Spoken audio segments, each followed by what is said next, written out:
நமக்கு வந்து காவேரியில தமிழகத்துக்கு தேவையான தண்ணீரை தொடர்ந்து கர்நாடகம் மறுத்து வருகிறது. காவிரி வாட்டர் மேனேஜ்மெண்ட் போர்டில் கொடுத்ததும் அவங்க ரெகுலாரிட்டியில் கொடுக்கப்பட்ட எவ்வளவு நீர் கொடுக்கப்படணும்னு சொன்னதையும் அவர்களும் தொடர்ந்து மறுத்துட்டு வராங்க. ஸோ இது அனைத்தையும் சுட்டிக்காட்டி கடந்த வாரம் வந்து கடந்த திங்கட்கிழமை வந்து நம்ம வந்து சுப்ரீம் கோர்ட்டில் ஒரு மனு தாக்கல் செய்து அன்னைக்கே வந்து சுப்ரீம் கோர்ட்லேயே மென்ஷன் பண்ணோம்.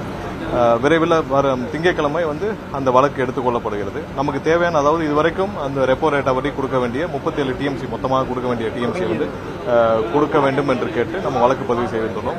கண்டிப்பாக தமிழக உரிமையை மீட்க, தமிழக தேவையான நீரை பெறுவதற்காக முதல்வருடைய வழிகாட்டுதலின் பேரில் அனைத்து சட்டப்பூர்வ நடவடிக்கைகளும் விரைவாக எடுக்கப்பட்டு வருகிறது. கண்டிப்பாக தொடர்ந்து ஒவ்வொரு நாளும் இதை கொடுத்து முதல்வரும் வழிகாட்டிட்டு வராங்க.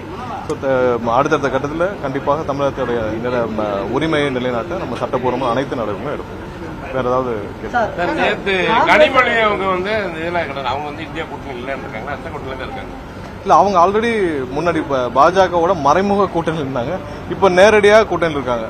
ஒரு எம்எல்ஏ அனிதா ராதாகிருஷ்ணன் சொல்றாரு திருச்சி சிவா விரைவில் கேபினெட் அமைச்சர் ஆவான்னு. ஸோ அப்பவே புரிஞ்சிருச்சு இவங்க எல்லா பேச்சுவார்த்தையும் முடித்து விட்டு அடுத்த கட்டத்துக்கு நகர்ந்து விட்டாருன்னு. அதே நேரத்தில் அவங்களுடைய முன்னாள் எம்பி திரு கனிமொழி சோமு அவர்கள் சொல்றாங்க நிரந்தர எதிரியும் இல்லை நண்பரும் இல்லைன்னு. அதே வந்து பாரதிய ஜனதா கட்சியுடைய ஒரு தலைவர்னு சொல்றாங்க, திருமதி வானதி சீனிவாசன் சொல்றாங்க நிரந்தர நண்பரும் இல்லை, அரசியல் நிரந்தர எதிரியும் இல்லைன்னு. அப்ப அவங்க கிட்டத்தட்ட 2001 சிச்சுவேஷனுக்கு வந்துட்டாங்க. திமுகவும் எப்படி வந்து பாரதிய ஜனதா கட்சிக்கு முதல்ல திமுக தமிழகத்தில் மிகப்பெரிய அங்கீகாரத்தை பெற்றுக் கொடுத்த திமுக இன்று மீண்டும் வந்து அவங்களுடைய குடும்பத்தை, சொத்துக்களை காப்பாற்ற, குடும்பத்தில் அந்த வழக்குகள் எல்லாம் அனைத்திலிருந்து காப்பாற்றிக் கொள்ள பாரதிய ஜனதா கூட நேரடியாக கூட்டணி வைக்க தயாராகிவிட்டாங்களும் தெரியுது. இன்னைக்கு நேற்று வந்து இதுவரைக்கும் இந்தியா கூட்டணியில் யாரும் போகாத நிலையில திமுகவுடைய எம்பிக்கள் மட்டும், இதுதான் நாங்கள் முன்னாடி சொல்லிடுவோம். டீலிமிட்டேஷன்ல அவங்க வந்து ஏப்ரல் மாதம் எடுத்த முடிவுல இதுவரைக்கும் தெளிவா நாங்கள் எதிர்த்து வாக்களிப்போன்ற ஒரு வார்த்தை திமுக சைடிலிருந்து வரல. நம்ம தீர்மானத்துக்கு ஆதரிச்சிருக்காங்க. ஆனால் நாடாளுமன்றத்தில் இந்த டீலிமிட்டேஷன் சம்பந்தமாக மசோதா வந்தால் இதுவரை நாங்கள் எதிர்த்து வாக்களிப்போம் என்ற ஒரு வார்த்தை சொல்லவில்லை. ஏன்னா அன்னைக்கு நீங்க ஆளுங்கட்சியாக ஏப்ரலுக்கும் இப்போக்கும் என்ன மாறி இருக்கு? அப்போ ஆளுங்கட்சியா இருந்தாங்க, இன்னைக்கு ஆட்சி இல்லை. அதனால பிரச்சனை, கேஸ் எல்லாத்திலையும் மக்களிடம் கொள்ளையடித்த பணங்களை காப்பாற்ற இன்னைக்கு ஒன்றிய அரசோட உதவி தேவை. அது ஒண்ணுக்காக அவர்களை காப்பாற்றிக் கொள்ள இன்னைக்கு வந்து முழுவதுமாக முன்னாடி எப்படி தமிழகத்துடைய அனைத்து நலன்களையும் அடமானம் வச்சாங்களோ இன்னைக்கு அதே மாதிரி அவர்களும் போய் அடிமையாக திமுக வந்து டெல்லியில அடிமையாக, கொத்தடிமையாக சரண்டர் ஆயிட்டாங்கன்னா சொல்லுங்க. திமுக நடவடிக்கை குறையும் நினைக்கிறீங்களா? இப்ப வந்து நீங்க வந்து இப்படி நடக்கும் பொழுது ஒவ்வொரு வழக்கு தொடர்ந்து, ஆனா வந்து வழக்கு தொய்வடைந்த நிலை தான் இருக்கு. ஈடி வருமானதா எல்லா விஷயத்திலையும் தேவையான ப்ரூஃப் இருக்கிறதுனாலதான் வழக்குகள் பதிவு செய்யப்படுது. எல்லாத்திலும் என்னென்ன ப்ரூஃப் இருக்கோ அது அடிப்படையில் தான் ஒவ்வொரு நாளும் எல்லா இடத்துலயும் ப்ரூஃப் இருக்கு. இப்ப டாஸ்மார்க் விஷயத்துல அனைத்துக்கும் ப்ரூஃப் இருக்கு. எல்லாத்துலயும் ப்ரூஃப் இருக்கனால தான் இப்ப டிஎன்இபில இருந்து வழக்குகள் பதிவு செய்யப்பட்டிருக்கு. எல்லாத்துக்கும் ப்ரூஃப் இருக்கு. எல்லாத்துக்கும் டெண்டர் இருக்கு, டாக்குமெண்ட் இருக்கு, வயலேஷன்ஸ் இருக்கு. வயலேஷனால தமிழக அரசுக்கு எவ்வளவு இழப்பு இருக்குன்னு சொல்லி எல்லாத்தையும் கணக்கிட்டு பண்ண தான் போகுது. கொஞ்ச நாள் அவர்கள் தப்பிக்கலாமே தவிர்த்து, ஆனால் நீங்க கண்டிப்பாக வழக்குகள் இருந்து தப்பிக்க முடியாது. ஏன்னா வழக்குகள் எல்லாமே டாக்குமெண்டட் ப்ரூஃப், அதனால நீங்க தப்பிக்க முடியாது. இப்ப டாஸ்மார்க்ல இருக்கிற ப்ரூஃப் எத்தனை வருஷம் ஆனாலும் வழக்குகள் பதிவு செய்யப்படும். ஏன்னா அதுல வந்து நீங்க எவ்வளவு தூரம் பார்ட்டி ஃபண்ட் வாங்கிருக்கீங்க, எவ்வளவு பார்ட்டி ஃபண்ட் வாங்கிருக்கீங்க, என்னென்ன மாதிரி டிரான்சாக்சன் நடந்திருக்கு, எல்லாமே ஆன் ரெக்கார்ட், ஆன் ப்ரூஃபா இருக்கு. இப்ப நேற்று வந்து நிதியமைச்சர் அவங்க கேட்டாங்க 15,000 கோடி எப்படி வந்துச்சுன்னு. 15,000 கோடிக்கு அவர் ஒரு விளக்கம் கொடுத்தார். என்ன எக்ஸைஸ்ல பாட்டிலுக்கு இவங்க வந்து எவ்வளவு 10 ரூபா வாங்கினாங்க, அதை நாங்க புள்ள கொண்டு வந்திருக்கோம். அதே நேரத்தில் ஃபேன்சி நம்பருக்கு கொடுக்க வேண்டிய முன்னாடி எப்படி போயிட்டு இருந்து எல்லாம் தெரியும். நீங்க செக்ரட்டரி இருக்கிற எல்லா பத்திரிகையாலும் தெரியும் ஃபேன்சி நம்பர்னு எப்படி போகும்.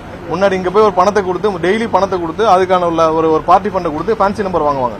இப்ப அது அனைத்தும் ஏலமாக விடப்படுது. இது அனைத்தின் அடிப்படையில தான் இன்னைக்கு வந்து ஒவ்வொரு இடத்துலயும் பார்ட்டி ஃபண்ட் எல்லாம் இன்னைக்கு வந்து கவர்மெண்டோடைய அரசோடைய நிதியாக மாறி வருகிறது. அதெல்லாம் தான் சொல்லியிருந்தார் 15,000 கோடி எப்படி மாறி இருக்குன்னு. இதெல்லாம் பார்ட்டி ஃபண்ட் 3 மாசத்துல எங்க இருந்து எங்கேயும் இல்ல. இப்ப ஃபேன்சி நம்பர்ஸ் எல்லாம் முன்னாடி போக்குவரத்துல ஃபேன்சி நம்பர்ஸ் ஒரு நாளைக்கு எத்தனை 100 நம்பர்ஸ் போகும், அத்தனை நம்பர்ஸும் முன்னாடி எப்படி போயிட்டு இருந்துச்சு எல்லாம் உலகத்துக்கே தெரியும். அது வந்து இன்னைக்கு ஏலத்தில் விடப்படுது, அரசுக்கு வருவாயாக வருது. சோ அது மாதிரி தான் இன்னைக்கு வந்து எல்லா பணங்களும் பார்ட்டி ஃபண்ட் எல்லாம் இன்னைக்கு வந்து அரசுடைய வருமானமா வந்துட்டு இருக்கு. எல்லாம் அதே மாதிரி தான் மாறிட்டு இருக்கு. இவர்கள் தவறு செய்தவர் யாரும் தப்பிக்க முடியாது.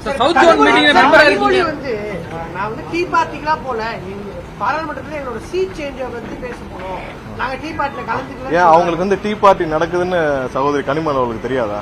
ஏன்னா அது அங்கதான் போய் பேசணுமா? ஏன் அதுக்கு கடிதம் கொடுக்கலாம், கடிதத்தை கொடுத்து வெளியேறலாம், அதுக்கு நிறைய நேரங்கள் இருக்கு. அது நீங்க சீட்டு சேஞ்ச் வந்து கடைசி நாள் தான் போய் சொல்லுவீங்களா? பார்லிமெண்ட் முடிஞ்சு கடைசி நாள் தான் போய் சீட்டு சேஞ்ச் போய் சொல்லுவீங்களா? ஏன் முதல்ல இடையில போய் சொல்ல முடியாதா? இதெல்லாம் சும்மா காரணங்கள். இதெல்லாம் வந்து அவர்கள் வந்து தானாக முன் வந்து எப்படி உங்களுக்கு ஏதாவது பிரச்சனைனா உடனே சென்று கச்சத்தீவை அடமானம் வச்சு காலையில விளைஞ்சு சர்க்காரிய கமிஷன் அனைத்திலிருந்து தப்பிக்க அன்னைக்கு கருணாநிதி முடிவு செஞ்சாங்க. அது மாதிரி ஒவ்வொரு நேரத்திலும் தமிழக நல்ல வேளை அவங்க இப்ப கவர்மெண்ட் இல்ல, கவர்மெண்ட்ல இருந்தா மொத்தமா எல்லாத்தையும் அடமானம் வச்சுட்டு அடுத்த வேலை பார்க்க போயிருப்பாங்க. எப்பெல்லாம் அவர்களுக்கு பிரச்சனை வருதோ கொஞ்சம் கூட கூச்சமே இல்லாமல் டெல்லியில போய் சாட்சாசமா போய் காலில் விழுகிறதா திமுகவுடைய வேலை. அது இன்னைக்கு செஞ்சுட்டு இருக்காங்க. அது அவங்களை காப்பாற்ற செய்யறாங்க. சோ அது அவங்களுடைய நேற்றும் ஒரு எக்ஸ்ல பதிவு விட்டுருக்காரு. டென்மார்க் தூதரகத்திட்ட நான் வந்து தமிழ்நாடு முதலீடு சார்பாக பேசியிருக்காரு. ஏற்கனவே சட்டசபை விளக்கம் கொடுத்த பிறகு அவர் வந்து நிதியமைச்சர்கிட்ட தமிழ்நாடு அரசின் நிதி நிலைமை தொடர்பாக பேச சொல்லியிருக்காரு. தொடர்ந்து அவர் தமிழ்நாடு அரசின் பிரதிநிதியாக அவர் தமிழகத்துக்கு சார்பாக அவர் வந்து எம்பியா பேசிட்டு இருப்பாரு. தமிழக அரசு சார்பாக எம்பியா பேசிருக்காரு. வேற இல்ல, அடுத்த வாரம் தமிழகத்துல தான் நடக்குது. இது எல்லாமே வந்து ஆஸ் பர் எல்லாம் பேசி ஷெட்யூல்டு படி தான், நம்ம எல்லாம் கொடுத்த தேதி படி தான், டெல்லி ஷெட்யூல் படி தான் நடக்குது. அடுத்த வாரம் இங்க மாமல்லபுரத்துல நடக்குது. அது இன்னும் வந்து ப்ராப்பரான ஷெட்யூல் வரல. பட் எல்லாம் ஆல்ரெடி திட்டமிட்டபடி சவுத் ஜோன் எல்லா சிஎம் உடைய மீட்டிங்கும் நடக்கு. இங்க தான் இல்ல, அதாவது இந்த நிறுவனங்கள் எல்லாம் தமிழகத்துல முதலீடு செய்ய காத்துக்கிட்டு இருந்தவங்க. இப்ப இதே மாதிரி தான் எல்லா இடத்துலயும் எங்கிட்ட வரவங்க எல்லாமே வந்து இது முன்னாடி வந்து நாங்க அனைவரும் நாங்க வந்து சோலார்ல எல்லாத்துலயும் நாங்க முதலீடு செய்ய காத்துக்கிட்டு இருந்தோம். ஆனால் முன்னாடி இருந்த ஃபார்மாலிட்டிஸே வேற. நீங்க அரசு இங்க எம்ஓஐ செஞ்சாலும் பிஹைண்ட் த ஸ்கிரீன் வந்து ஃபேமிலியோட ஒரு எம்ஓஐ நடக்கும். அதுல நீங்க பார்ட்னர்ஷிப், அப்புறம் அது கொடுங்க, பார்ட்டி ஃபண்ட் கொடுங்க, ஈக்குவல் ஷேர் கொடுங்க, இப்படி எல்லாம் ஒரு பிஹைண்ட் த ஸ்கிரீன் ஒரு எம்ஓஐ நடக்கும். இந்த எம்ஓஐக்கு பயந்து தான் பெரிய கம்பெனிஸ் எதுவும் முதலீடு வரவில்லை. இவங்களுக்கு தேவையான இவங்க ஃபண்டே வர்றதுக்கு தான் இப்ப லூலு மால் இந்த மாதிரி ஏதாவது போய் ஒண்ணுக்கும் தெரியாத ஒரு கம்பெனியை கொண்டு வந்து இதெல்லாம் வந்து ஒரு ஒரு லூலு மால் மாதிரி சூப்பர் ஒரு பெரிய ஷாப்பிங் காம்ப்ளெக்ஸ் திறக்கிறதுக்கு இவங்க போய் இன்வெஸ்ட்மெண்டா நினைச்சு இவங்க கொண்டு வந்தாங்க. ஸோ அந்த மாதிரி பெரிய கம்பெனிஸ் எல்லாம் கண்டிப்பாக முதலீடு செய்ய தமிழகம் வந்து எல்லா வகையிலும் உகந்த ஒரு மாநிலமாக இருக்குன்னு தயாராக இருந்தவர்கள் இன்னைக்கு இந்த திமுக கவுண்ட் போன பிறகு அவங்க எல்லாம் உடனடியாக வந்து அவங்களுக்கு தேவையான எல்லா கதவுகளும் திறக்கப்பட்டிருக்கு. அவங்களுக்கு எல்லா தேவையான அப்ரூவலும் கொடுக்கப்பட்டிருக்கு. அவங்களுக்கு தேவையான எல்லா அனைத்தும் வந்து உடனடியாக சரி செய்யப்பட்டிருக்கு. எங்கேயுமே பார்ட்டி ஃபண்ட் வாங்கப்படவில்லை. எங்கேயுமே அவங்களுக்கு பிஹைண்ட் த ஸ்கிரீன் குடும்பத்தோட உட்காந்து ஒரு எம்ஓ எல்லாம் சைன் பண்ணல. முன்னாடி சைன் பண்றது ஒண்ணு, பின்னாடி சைன் பண்றது ஒண்ணு கிடையாது. நேரடியாக கொடுக்கப்படுறது. இவர்கள் அதே காரணம் தான் ஒவ்வொருத்தரும் இன்னைக்கு வந்து தானாக வந்து இன்னைக்கு வந்து முன் வந்து இன்னைக்கு வந்து முதலீடு செஞ்சுட்டு வராங்க. அதாவது முதல்வர் வந்து முதல் நாளே பதவியேற்கப்ப தெளிவா சொல்லிட்டாங்க. எந்த விஷயத்திலும் பின்னால், அதாவது முகத்துல கட்சி பொத்திட்டு போய் யாரையும் பார்க்க வேண்டிய அவசியம் இல்லை. இல்ல யாருக்கும் மறைஞ்சு ஒரு உறவை வைக்க வேண்டிய அவசியம் இல்லை. டெல்லியோடையோ யாரிடமோ யார்கிட்ட பேசினோம் அது வெளிப்படையாக இருக்கும். அது தமிழக நலனுக்காக மட்டுமே இருக்கும் தெளிவா சொல்லிட்டார். அந்த இது நாளை நடக்க போறது பத்தி இதுவரை எந்த முடிவும் எடுக்கப்படவில்லை. ஆனால் அதே நேரத்தில் என்னைக்கும் வந்து எந்த விதத்திலும் தமிழக நலனை காம்ப்ரமைஸ் பண்ணதோ இல்ல பிஹைண்ட் தி ஸ்கிரீனோ எதுவும் இருக்காது. நாளைக்கு இது வரைக்கும் அந்த மாதிரியான முடிவுகள் இல்லை.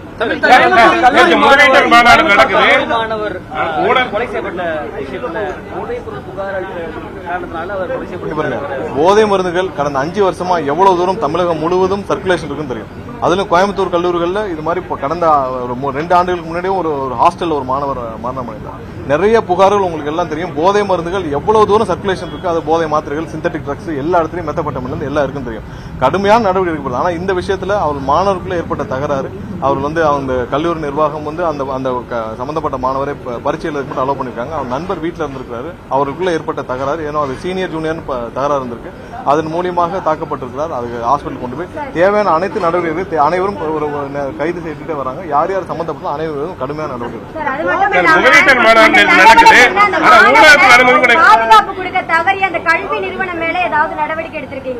இல்ல இங்க பாருங்க, கல்வி நிறுவனம் எங்கெங்கெல்லாம் தவறு நடந்திருக்கோ, யார் யார் மேலும் இதுல காரணமா இருந்தாலும் தவறு இருந்தாலும் கண்டிப்பாக நடவடிக்கை எடுக்கப்படும். கல்வி நிறுவனங்கள்ல அவங்க வந்து அந்த பையனை ஏதோ அவங்க இந்த மாதிரியான தகராறு காரணமா சஸ்பெண்ட் பண்ணிருக்காங்க. சோ அதற்கப்புறம் பரீட்சை எழுத அனுமதிச்சிருக்காங்க. சோ அதுல அவர்கள் தரப்பு விளக்கங்களை காவல்துறை ஆராய்ச்சிட்டு கேட்டுட்டு வராங்க. பட் இந்த சம்பவத்தில் யார் யார் சம்பந்தப்பட்ட அனைவர் மீதும் வழக்கு பதிவு செய்யப்பட்டிருக்கு. தொடர்ந்து கைது செய்யப்பட்டு வராங்க. ஒரு சில பேர் வந்து தேடிட்டு இருக்காங்க. காவல்துறை துரிதமாக செயல்பட்டு கண்டிப்பாக ஒடுக்கும் வேலையில முழுவதும் ஈடுபட்டிருக்காங்க. எந்த அளவிலும் யாரும் தப்பிக்க மாட்டாங்க. கண்டிப்பா இதெல்லாம் தடுக்கப்பட வேண்டும். மிகவும் வருத்தமான செயல். முதலீட்டர் மாநாடு நடக்குது, ஐடிசியில் நடக்குது. ஆனா ஊடகங்களுக்கு அனுமதி இல்ல. கேட்டா ஒரு விஷயம் இதை வந்து அவங்க நேரலை பண்றான்னு சொல்லிட்டாங்க. நேரலை பண்றது என்ன விஷயம்? கேமரா கொண்டு ஆனா ரிப்போர்ட்டர் கூட அனுமதிக்கலாம். இதுல ஐடிசி இடம் இல்லையா? கண்டிப்பாக வந்து ப்ராப்பரான இடம் கொடுக்கணும். ஏன்னா ஒரு பெரிய ஐடிசி மாதிரியான ஒரு இடத்துல வந்து ஒரு க்ளோஸ்டு டோர்ல வந்து இந்த ஊடகங்களுக்கு ஒரு பெரிய அளவில் ஒரு 300 ஸ்கொயர் ஃபீட் 400 ஸ்கொயர் ஃபீட்டா தேவைப்படும். ஸோ அதனால வெளியில அவங்களுக்கு போதுமான சேர்ஸ் இருக்காது, பவர் கனெக்ஷன்ஸ் இருக்காது உங்களுக்கு, அப்புறம் மற்ற எல்லா அரேஞ்ச்மெண்ட்ஸும் செய்ய முடியாத இடத்துல மட்டும்தான் வந்து வெளியில அரேஞ்ச் பண்ணிட்டு உங்களுக்கான லைவ் லிங்க் கொடுக்குறோம்னு சொல்லியிருக்கோம். ஸோ அது வந்து உங்களோட வசதிக்கும் சேர்த்து தான். ஏன்னா அவங்க வந்து இப்போ 300 பேராவது அங்கே வந்துடுறாங்க ஊடகத்துல இருந்து. 300 பேரை அகாமடேட் பண்ற அளவுக்கு அந்த அளவுக்கு ஸ்பேஸ் இல்லை. பட் அங்க வந்து கண்டிப்பா உங்களுக்கு தேவையான லைவ் லிங்க் உடனே கொடுக்கப்படுது. இது ஏற்கனவே நீங்க மகாபலிபுரத்துலயும் நாங்க நடந்த மீட்டிங்ல அப்படிதான் இருக்கும். ஏன்னா உள்ள அகாமடேட் பண்ண முடியாது. நீங்க கிட்டத்தட்ட ஒரு 100 கேமரா வந்துருக்கு. 100 கேமரா எல்லாம் சேர்த்தீங்கன்னா 300 பேரா இருக்காங்க. 300 பேரை அந்த மாதிரி ஹாலில் அகாமடேட் பண்ண முடியும்னா கண்டிப்பா கஷ்டம், உங்களுக்கே தெரியும். ஸோ உங்களோட சிரமத்தை கருத்தில் கொண்டு, ஏன்னா ஒரு சில பேர் உள்ள வச்சுட்டு ஒரு சில பேர் வெளியே விட முடியாது. அப்புறம் உங்களுக்குள்ள ரொம்ப கஷ்டமா இருக்கு. ஒரு சில கேமரா தவிர்த்து மீதி கேமரா இப்போ இங்க வந்து உங்களால அரேஞ்ச் பண்ணப்பட்டிருக்குன்னா நீங்க இவ்வளவு பேர் அகாமடேட் பண்ண முடியும். இந்த அரேஞ்ச்மெண்ட்ஸ் இல்லைன்னா இவ்வளவு கேமராஸ் நீங்க எப்படி அகாமடேட் பண்ணுங்க? அதுக்கு தான் லைவ் லிங்க் இல்ல, லைவ் லிங்க் செய்தியாளர்கள் வந்து குறிப்பிட்ட செய்தியாளர்களுக்கு நாங்க எப்படி தான் மீட் பண்றது? நீங்க வந்து ஒரு லைவ் முடிச்ச பிறகு கண்டிப்பா செய்தியாளர் சந்திப்புல சொல்றாங்க. ஏன்னா எல்லாரையும் ஒரே நேரத்தில் 300 பேருக்கு நம்ம அகாமடேட், ஆனா ஹால்ல கெப்பாசிட்டி அவ்வளவு பேர் அகாமடேட் பண்ற கஷ்டம். இனி வர்ற காலத்துல அதை நிவர்த்தி செய்யறதுக்கு என்னன்னு கண்டிப்பா தொடர்ந்து இப்போ ப்ராப்பர்ட்டி டாக்ஸ் பல மடங்கு உயர்ந்திருக்கு புகார் எழுந்துட்டு இருக்கு. இல்ல இதுலயும் ராங் பப்ளிசிட்டி தான் டிஎம்கே பண்ணிட்டு இருக்காங்க. ப்ராப்பர்ட்டி டாக்ஸ்ல அவங்க தெளிவா சொல்லிருக்காங்க என்னன்னா யாரெல்லாம் வந்து குறைந்த அளவுல அசஸ்மெண்ட்ல ப்ராப்ளம் இருக்கு. இப்ப மதுரையில என்ன ப்ராப்ளம் இருக்கு எல்லாம் சொல்றோம். ப்ராப்பர்ட்டி டாக்ஸ் அசஸ்மெண்ட்ஸ்ல நீங்க சரியா பண்ணாம பணம் வாங்கி கொண்டு ஊழல் செஞ்சு பல 100 கோடி முறைகேடு செஞ்சு ராங் அசஸ்மெண்ட் பண்ணி அவங்களுக்கு எல்லாம் வந்து ப்ராப்பர்ட்டி டாக்ஸ்ல பதிவு செஞ்சிருக்காங்க. அதே மாதிரி சென்னையில ரீஅசஸ்மெண்ட் பண்ணிட்டு இருக்காங்க நிறைய இடத்துல. இப்ப 20,000க்கும் மேற்பட்ட கமர்ஷியல் பில்டிங்ஸ்க்கு வந்து கமர்ஷியல் பில்டிங்ஸ்க்கு வயலேஷன்னா 1 லட்சம் 10 லட்சம் கட்ட வேண்டிய இடத்துல அவங்களுக்கு 1 லட்சம் தான் அவங்களுக்கு மார்க் பண்ணி வச்சிருக்காங்க. இதுக்கு முன்னாடி காலங்களில் யாரோ அங்க இருந்தவங்க எல்லாம் வந்து கவுன்சிலர் எல்லாம் சேர்ந்து பல இடத்துல முறைகேடுகள் செய்து அரசுக்கு பெரிய அளவில் இழப்பீடு இருக்கு. இது வந்து மதுரையில பெரிய உதாரணம். அதுக்கப்புறம் சென்னையில ஒரு சில இடத்துல அவங்க கண்டுபிடிச்சிருக்காங்க. அவர்களுக்கும் நோட்டீஸ் அனுப்பிச்சிருக்காங்க. பெரிய அபார்ட்மெண்ட்ஸ் இருக்கும், ஒரு 500 பேர் இருக்க அபார்ட்மெண்ட்ஸ்ல நீங்க ஒரு 2 வீடு மட்டும் பதிவு செஞ்சுட்டு மீதி வீடுகள் பதிவு செய்யாமல் அதுக்கு ப்ராப்பர்ட்டி டாக்ஸ் பதிஞ்சிருப்பாங்க. ஸோ இந்த மாதிரி இடத்துல திரும்ப ரீஅசஸ்மெண்ட் பண்றதுக்கான ப்ராசஸ் தான் தவிர்த்து எந்த இடத்திலும் ப்ராப்பர்ட்டி டாக்ஸ் உயர்த்தப்படவில்லை. அவங்களுக்கான ரீஅசஸ்மெண்ட் 1 லட்சம் ஸ்கொயர் ஃபீட் கட்டினவங்களுக்கு 1000 ஸ்கொயர் ஃபீட் மட்டும் வரி கட்டினா எப்படி? ஸோ அதனால அது வந்து நிறைய முறைகேடுகள் கடந்த 5 வருடங்களாக திமுக ஆட்சி காலத்துல எல்லாம் பெரும்பாலான மாநகராட்சியில் இது நடந்திருக்கு. முக்கியமா மதுரையில் இதனாலதான் வந்து ஒரு மேயருடைய கணவரும் கைது செய்யப்பட்டார். பல மண்டல தலைவர்கள் ரிசைன் பண்ணாங்க. இப்போ நம்ம ரீஅசஸ்மெண்ட் பண்ணிட்டு இருக்கோம். மதுரையில் கம்ப்ளீட்டா ரீஅசஸ்மெண்ட் பண்ணிட்டு இருக்கோம். ஸோ இங்க அதுக்கான நோட்டீஸ் தான் கொடுத்தாங்களே தவிர்த்து ப்ராப்பர்ட்டி டாக்ஸ் உயர்த்தப்படவில்லை. தவறான தகவல் அதையும் வந்து இப்ப இது தவறா புரிஞ்சுக்கிட்டதுனால அதையும் ஹோல்டில் போட்டுருக்காங்க. இது ரீஅசஸ்மெண்ட் தான் பண்ணாங்க. நாடாளுமன்ற கூட்டத்தோட முடிவில் பிரியங்கா காந்தி தேநீர் விருந்தில் கலந்துக்கிட்டாங்க டிசம்பர் மாதம். அப்ப அது கூட்டணின்னு சொல்ல முடியாது. இப்ப நீங்க கனிமொழி திமுகவுடைய ஸ்டாண்ட் உங்களுக்கு எல்லாருக்குமே தெரியும். திமுக என்ன பண்றாங்க? இப்ப நாங்க சிம்பிளா கேட்கல, டீலிமிட்டேஷன்ல எதிர்த்து வாக்களிப்போம் ஒரே ஒருத்தர், ஏன்னா எல்லாரும் மியூட்ல இருக்காங்க, ஒரே ஒருத்தர். அப்புறம் இல்லாமல் எதிர்க்கு வந்து அனிதா ராதாகிருஷ்ணன் எங்க திருச்சி சிவா மினிஸ்டர் ஆக போறாங்க, அது யாராவது மறுத்து இல்லன்னு சொன்னாங்களா? யாராவது வந்து இல்ல திருச்சி சிவாலாம் மினிஸ்டர் ஆக மாட்டான்னு சொன்னாங்களா? சோ இதுல கோர்ஸ் ஆஃப் நீங்க அது உள்ள நடந்த உரையாடல் இல்லாமல் ஒரு எம்எல்ஏ வந்து வெளியில சொல்வாரா? சோ அது திருச்சி சிவாவது மறுத்திருக்கணும். இல்ல நான் அப்படிலாம் இல்ல, நாங்கள் என்றும் பாஜகவுடன் கூட்டணி இருக்க மாட்டோம் திருச்சி சிவாவது மறுத்தாரா? யாருமே மறுக்கல. மறுக்காத பட்சத்தில் கண்டிப்பாக இது புரிந்து கொள்ள வேண்டிய விஷயம் தான். இவங்க ஏற்கனவே 2001 அப்படிதான் சொன்னாங்க. அவர்களை காப்பாற்றுக்குள்ள என்ன வேணும் செய்வாங்க, அதுதான் முடிவெடுத்திருக்காங்க. வேற ஒன்றும் தொகுதி மறுவரைக்கும் உங்களுக்கு ஆதரவாகவும் வாக்களிச்சிருக்காங்க. சட்டமன்ற தீர்மானத்திற்கு ஆதரவாக வாக்களிச்சதும் நாடாளுமன்றத்தில் அவர்கள் போய் எத்தனை இடத்துல அவர்கள் 2 நிலைப்பாடு எடுத்திருக்காங்க. இங்க ஒண்ணு பேசுவாங்க. காவேரி விஷயத்துல 71ல கருணாநிதி அவர்கள் என்ன சொன்னாரு? நீங்க எல்லாம் ஐயா மூப்பனார் அவர்கள் அப்ப இந்த விவசாய சங்கங்கள் எல்லாம் சேர்ந்த போட்ட மனுவை நீங்க வாபஸ் வாங்க, அரசு சார்பாக நாங்க ஒரு வழக்கு பதிவு செய்யப்படும், நாங்க அந்த 74 கான்ட்ராக்டை புதுப்பிச்சுக்கிறோம், நாங்க அடுத்த 50 வருஷம் எக்ஸ்டெண்ட் பண்ணிக்கிறோம் வாக்குறுதி கொடுத்து தானே 71 இதை வந்து கேஸை வாபஸ் வாங்க வச்சாரு. அப்புறம் என்ன பண்ணாரு? அப்புறம் தனியாக டெல்லியில போய் காலில் விழுந்து கச்சத்தீவையும் சேர்த்து அடமானம் வச்சு காவேரியும் தவறு விட்டதுன்னா அந்த கேஸை கொண்டு வந்து முடிக்கிறதுக்கே கிட்டத்தட்ட 30 வருஷம் இருக்கு. ஸோ அதெல்லாம் அவர்கள் செய்த தவறுக்குலாம் அவர்கள் என்னைக்கு இப்படியும் பேசுவாங்க. அப்புறம் கண்கள் பண்ணிக்கிறதுன்னு சொல்லி ஒரே நாள்ல மாத்திட்டு போயிட்டே இருப்பாங்க.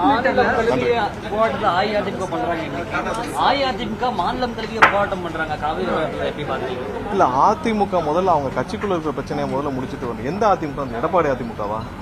எடப்பாடி அதிமுக சட்டசபையிலே வந்து திரு எடப்பாடி அவர்கள் பேசினா அவருக்கு சப்போர்ட்டா திமுக வர்றாங்க, திமுக பேசினா எடப்பாடி வர்றாங்க. சோ இதுல எந்த அதிமுக?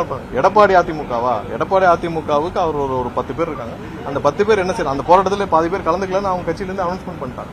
சோ முதல்ல கட்சியில் இருக்கிற பிரச்சனை என்னன்னு அவங்க முடிவு பண்ணணும். எதுக்கு போராட்டம் பண்றாங்கன்னு அவங்க கட்சிக்காரங்களே தெரியல. சும்மா அவர் வந்து அவருடைய ஸ்ட்ரென்த், அவர் கூட எத்தனை பேர் நிக்கிறாங்கன்னு காட்டுறது அந்த போராட்டம். திரு எடப்பாடி அவர்கள் அவரோட கட்சியில் எத்தனை பேர், அவரோட எத்தனை எம்எல்ஏக்கள் இருக்காங்கன்னு டெமான்ஸ்ட்ரேட் பண்றது அந்த போராட்டம். இந்த போராட்டத்திற்கும் அவர் அவர் அவர் எதுக்கு பண்றாரு அவங்க முதல்ல அந்த போராட்டம் பண்ற கட்சிக்காரங்களுக்கு யாருக்குமே தெரியாது. மீட்டர்ல என்ன சார் ஸ்மார்ட் மீட்டர் இல்ல விரைவில் அறிவிக்கப்படும்.